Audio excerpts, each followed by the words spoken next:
Good evening to all of you. Thank you so much for coming in here at this late hour for a press conference being conducted by the Special Investigation Team. एक case है जिसके मैं facts आपको बड़ा briefly बताता हूँ, बाकी press release मैं आप सबके साथ शेयर कर दूँगा। एसआईटी को जो टास्क दिया गया है पीएचक्यू द्वारा, गवर्नमेंट द्वारा, वो ये है कि जितने भी ऑर्गेनाइज क्राइम्स हमारे यहाँ पे ऑपरेट करते हैं या पनप रहे हैं, उनके खिलाफ एक्शन लेने के लिए हमें ब्रीफ किया गया है। अब वो ऑर्गेनाइज क्राइम हमारे जो भी यूथ हैं या जितनी भी जनता है उसको जो भी टारगेट करते हैं, हम उनके अगेंस्ट एक्शन लेते हैं, चाहे वो ऑर्गेनाइज क्राइम हमारी टेरिटरी से ऑपरेट कर रहा हो, अरुणाचल प्रदेश की टेरिटरी से ऑपरेट कर रहा हो, या हमारी स्टेट के बाहर किसी और टेरिटरी से ऑपरेट कर रहा हो, चाहे वो असम से हो, चाहे वो नागालैंड से हो, चाहे वो किसी भी स्टेट से हो, कहीं से भी कोई भी ऑर्गेनाइज क्राइम का गैंग अगर ऑपरेट कर रहा है, लेकिन हमारे बच्चों को, हमारे लड़कों को, हमारे जनता को अगर वो टारगेट कर रहा है, तो हमारी ये टास्किंग है कि उन सब को हम अपने रडार पे रखते हैं और जब हो सके हम उन पे एक्शन लेते हैं। इसी श्रृंखला में एक केस है जो मैं आपसे डिस्कस करना चाहता हूँ, आपके सामने पेश करना चाहता हूँ। ये फ्रॉड हमारे यहाँ अरुणाचल प्रदेश के यूथ में बहुत ज़्यादा चल रहा है।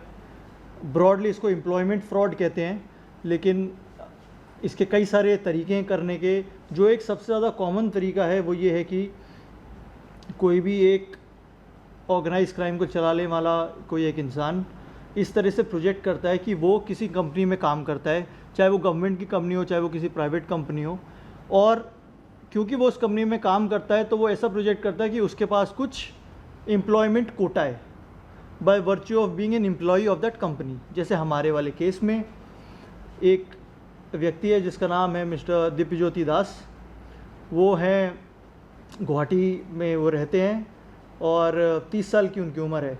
उन्होंने इस तरह से प्रोजेक्ट किया कि वो IOCL का एक यूनिट है गुवाहाटी में, वहाँ पे वो काम करते हैं, और क्योंकि वो वहाँ काम करते हैं तो बाय वर्च्यू ऑफ दैट उनके पास एम्प्लॉयमेंट के लिए एम्प्लॉय कोटा है कि अगर उनको कुछ पैसा दिया जाए, कुछ एंट्री फ़ी या कुछ लाइसेंस फ़ी इस तरीका का कुछ उनको दिया जाए, तो वो जो एम्प्लॉय कोटा है उसमें से कुछ एम्प्लॉयमेंट अपॉर्चुनिटीज़ हमारे विक्टिम्स को दे सकते हैं। दूसरा, उन्होंने एक और तरीका क्या अपनाया कि क्योंकि वो IOCL में काम करते हैं तो उनका टाई अप है कई सारी ऐसी एजेंसीज़ के साथ जो आपको LPG का, गैस एजेंसी का लाइसेंस दिलवा सकते हैं या पेट्रोल पंप्स के आपको लाइसेंसेस दिलवा सकते हैं। इस तरीके से उन्होंने ये भी प्रोजेक्ट किया कि उनका टाई अप्स इन सो कॉल्ड वेंडर्स ऑर्गेनाइजेशंस के साथ भी है। गुवाहाटी से ऑपरेट करते थे इन्होंने।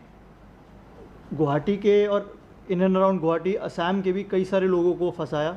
करीबन 30 के आसपास विक्टिम्स से अब हम टच में आ चुके हैं, और हमारे अरुणाचल प्रदेश के एक ऐसे विक्टिम को इसने फंसाया जिससे इन्होंने थोड़ा करके 1.18 करोड़ रुपीज़ इन्होंने उससे लूट लिए।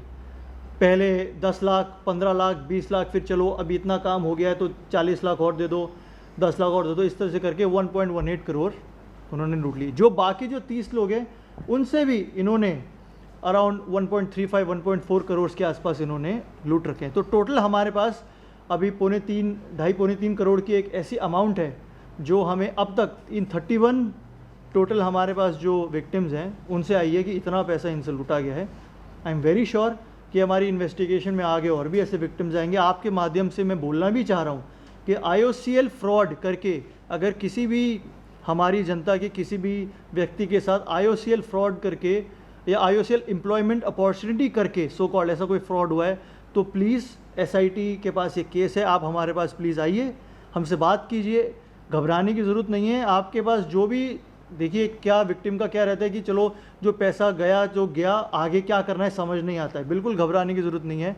हमारे पास आए, हमारे पास एक बहुत बड़ा इस फ्रॉड का अक्यूज़ हमने पकड़ा है, अप्रहेंड किया, अरेस्ट किया है उसको। उससे काफ़ी लंबी हमारी 12-14 दिन की इंटरोगेशन चली है। उसके बाद अब वो जुडिशियल कस्टडी में है। तो हमारे पास काफ़ी सारे एविडेंसेस ऐसे हैं जो लिंक कर सकते हैं। तो आपके साथ भी अगर ऐसा कुछ फ्रॉड हुआ है हमारे पास आइए।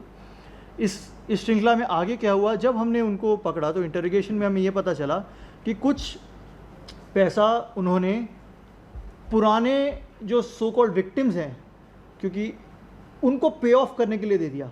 जैसे कई लोग थे जो उसके पीछे पड़े हुए थे कि आपने इतना सारा पैसा हमसे ले लिया लेकिन हमसे कोई जॉब अपॉर्चुनिटी तो हमें कोई आपने दी नहीं। तो इसने ये प्रॉमिस कर दिया कि मैं अभी आपका जो पैसा है, अगर आपको मेरे पे भरोसा नहीं है तो मैं आपका पैसा लौटा देता हूँ, इस तरह से करके उसने कहा। तो उसके लिए उसने नेक्स्ट फ्रॉड किया। तो ऐसे करके ये एक फ्रॉडुलेंट चेन चलती गई, जिससे एक के बाद एक लोग ठगे गए और आगे वाला पैसा लेके उसमें से कुछ पार्ट ये अपने पास रखता, कुछ पार्ट ये पिछले वाले विक्टिम को दे देता उसको टेम्पररी सेटिस्फाई करने के लिए। इसके अलावा हमें एक और चीज़ में पता चली कि अपने बैंक अकाउंट्स में ये मिनिमम पैसे रखता था। हमने इसके बैंक अकाउंट्स भी फ्रीज़ कराने की कोशिश की लेकिन उसमें ज़्यादा कुछ पैसा था नहीं, तो इसलिए हमें लगा उससे ज़्यादा फ़ायदा नहीं। तो हमने नेक्स्ट चीज़ क्या की, हमने ये आइडेंटिफाई किया कि ये पैसा इसने किस किस तरीके से रूट किया है। तो एक में पता चला कि एक इसके रिलेटिव हैं जिसके नाम पे इसने एक प्रॉपर्टी गुवाहाटी के आसपास ही एक प्रॉपर्टी इसने जनरेट की लास्ट 1 साल में। बहुत ही तेज़ी से काम करा के मल्टी फ्लोर एक बिल्डिंग इसने बनाई है और वो नाम किसी और पे है, लेकिन इसने जो प्रोसीड्स ऑफ क्राइम है वो सारा पैसा इसने उस प्रॉपर्टी में लगाया है। वो प्रॉपर्टी हमने आइडेंटिफाई की, वहाँ के लोकल एडमिनिस्ट्रेशन से भी बात करके, रजिस्ट्री से बात करके उसके ओरिजिनल पेपर्स हमने वाया लॉ मांगे और फिर अब कोर्ट में भी हमने ये अर्ज़ी लगाई है कि जब कभी भी हम इसका इन्वेस्टिगेशन जितना जल्दी हो सके पूरा करेंगे। इन्वेस्टिगेशन के बाद जब चार्जशीट देंगे तो जब ये केस ट्रायल पे आएगा तो अगर कोर्ट चाहे तो उस प्रॉपर्टी को लिक्विडेट करे, उसको लिक्विडेट करने के बाद जो पैसा आएगा वो हमारे जो विक्टिम्स हैं, बेचारे विक्टिम जिनके पास अब वो पैसा है नहीं क्योंकि जो अक्यूज़ड है वो पैसा वो लगा चुका है, तो उसको लिक्विडेट करके विक्टिम को दिया जाए। इस पूरे 3.25 करोड़ 2.5 करोड़ के आसपास में से जो अमाउंट है, इसमें से करीबन 7,14,000 रुपये हमने इन कैश रिकवर किए हैं और बाकी जो पैसा जिस प्रॉपर्टी में गया उसके लिक्विडेशन के लिए लिख दिया। इस पूरे प्रोसेस में जो हमने केस तो हमने जून में ही रजिस्टर किया था पूरी इंक्वायरी करने के बाद, और विद इन 20 ऑड डेज़ हमने अक्यूज़ को अरेस्ट कर लिया और मिड ऑफ जुलाई में उसको हमने जेसी भेज दिया। और ये प्रेस कॉन्फ्रेंस में इतना टाइम बाद इसलिए कर रहा हूँ क्योंकि ये पूरा टाइम हमें 2 से 2.5 महीने 3 महीने लग गए ये पूरा chain of financial transactions establish करने में, कहाँ कहाँ पैसा गया है वो देखने में, विक्टिम्स को आइडेंटिफाई करने में। जैसे हमने 31 विक्टिम अभी आइडेंटिफाई करें वो अपने लेवल पे ही किए हैं फाइनेंशियल ट्रांजैक्शंस को देखते हुए।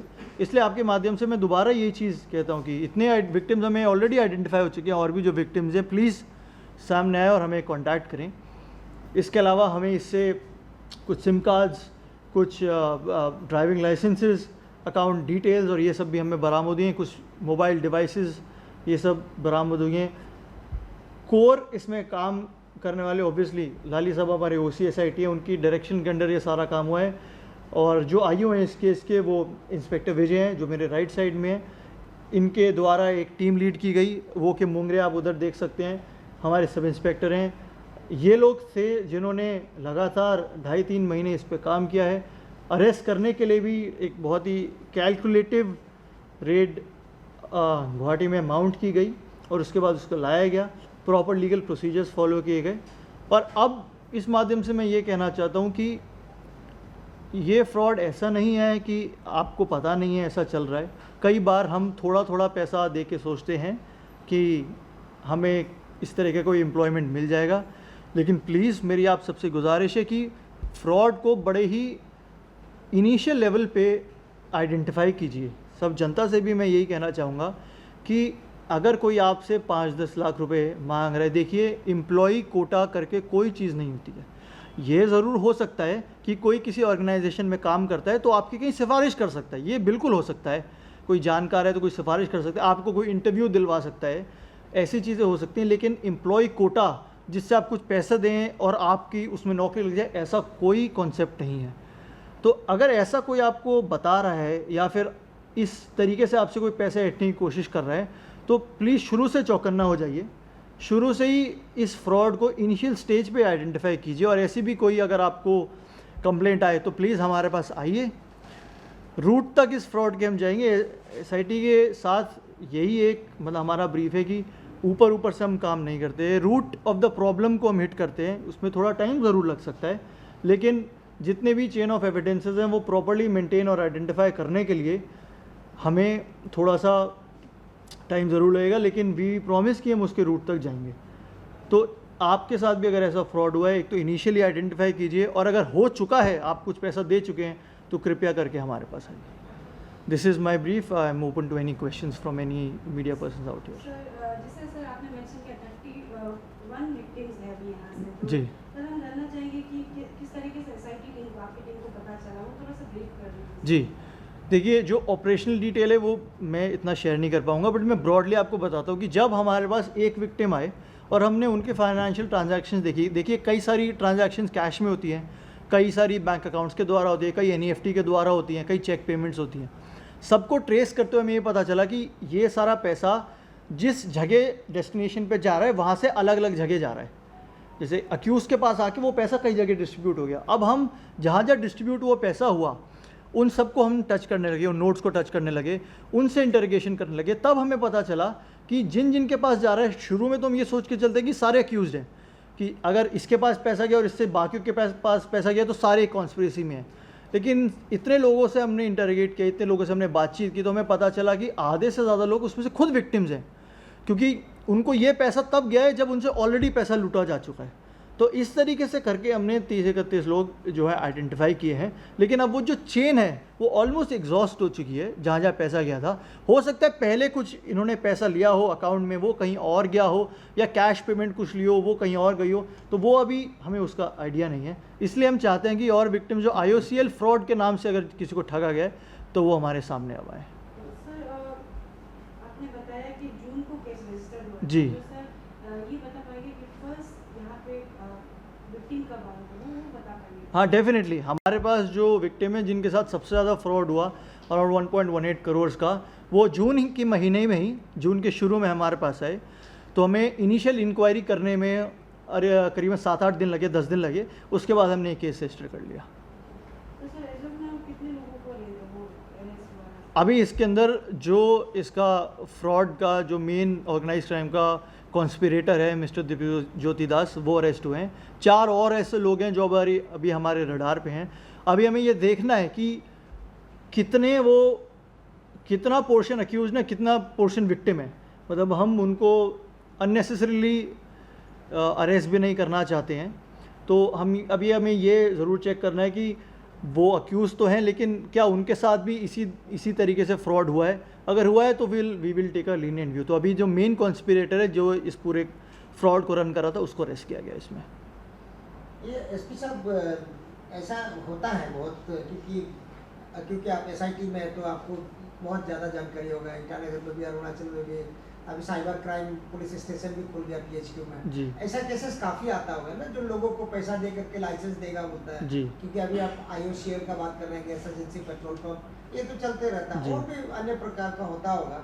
और एक चीज़ आपसे ये जानकारी कि अभी जैसे आपने अभी तक आइडेंटिफाइड नहीं किया कि 31 में से कितना विक्टिम है, कितना एक्यूज है, और ये एक्यूज का जो एक्चुअली करता क्या था पहले से? अच्छा, अक्यूज्ड ने आज तक किसी भी सब्सटैंशियल एम्प्लॉयमेंट नहीं किया अब तक। डिफरेंट जगह वो काम। IOCL का भी आइडिया कैसे आया, क्योंकि वो बड़ी इंटरेस्टिंग स्टोरी है, जिस बिल्डिंग में वो रहता था उसके अंदर एक IOCL का एक कॉन्ट्रैक्चुअल ड्राइवर काम करता था। वो वहाँ रहता था उस बिल्डिंग में। उसने बातचीत की और उस ड्राइवर से पता लगाया कि IOCL के जो लोग हैं, वो जैसे जिनके साथ काम करता है, वो किस पोजीशन पे काम करते हैं, उनका ब्रीफ क्या है, उनके ऑफिस वर्किंग कैसा है, और जिससे ये सीख के इस तरह से पोज कर पाया कि मैं खुद एक IOCL का एम्प्लॉय हूँ और मेरे पास एम्प्लॉयमेंट कोटा करके कोई कॉन्सेप्ट है। हमारे लोग बहुत मासूम होते हैं ना। देखिए, ऐसा है कि एम्प्लॉयमेंट अगर किसी को चाहिए और उसको अगर ये बोला जाए कि आपको मैं शुरू में 4-5 लाख रुपए दे के आपकी सरकारी नौकरी या इस तरह से कुछ लगवा सकता हूँ, तो कई लोग हमारे यहाँ ऐसे हैं जो इजीली इस पे भरोसा कर लेते हैं। लेकिन मैं फिर से वही कहूँगा, डेफिनेटली हमारे लोग बहुत मासूम हैं, लेकिन शुरू में किसी भी फ्रॉड को आइडेंटिफाई करना बड़ा ज़रूरी है। अगर आप शुरू में नहीं करेंगे तो आप पैसा देते रहेंगे। ऐसे भी हमारे विक्टिम्स हैं जिनके पास अब कुछ भी नहीं बचा है, जो मतलब जिन्होंने घर का सामान बेच दिया है। खुद किराए के घर में रहते थे, लेकिन घर का जो सामान है वो उन्होंने बेच के ये पैसा लिया और वो पैसा इन्होंने पे किया ताकि उनको किसी तरह से एम्प्लॉयमेंट मिल जाए। तो ये फ्रॉड है, ये शुरू में अगर थोड़ा आइडेंटिफाई करें तो थोड़ा बेटर रहेगा। अभी अक्यूज का क्या स्टेटस है सर? अक्यूज्ड अभी जुडिशियल कस्टडी में चल रहा है जी, एंड जो इनिशियल फर्स्ट चार्जशीट है वो हमने दे चुके हैं हम लोग। 60 डेज़ के अंदर हमें चार्जशीट देनी होती है, तो वो इनिशियल चार्जशीट हम दे चुके हैं। बाकी जो कुछ अभी विक्टिम्स, सो कॉल्ड विक्टिम्स या अक्यूज्ड हैं, उन पे अभी इन्वेस्टिगेशन चल रहा है। वेरी सून उसमें भी हमें चार्जशीट दे देंगे। कुछ एडिशनल प्रॉपर्टीज भी अटैचमेंट हुआ सर, पैसा जो 7-8 लाख का अलावा? हाँ जी, जो अभी जैसे मैंने आपको बताया 7,14,000 के आसपास हमने जो अमाउंट है वो रिकवर करा लिया है, और अराउंड 1.6-1.7 करोड़ की एक प्रॉपर्टी है जो हमने एक अभी आइडेंटिफाई की है, उसको हमने अभी अटैचमेंट के लिए कोर्ट में अर्जी डाली है। और भी कुछ इसके प्रोसीड्स ऑफ क्राइम हैं जो डिफरेंट जगह लगे हैं, वो भी हम लोग आइडेंटिफाई करें, और नेक्स्ट चार्जशीट में वो भी हम देंगे।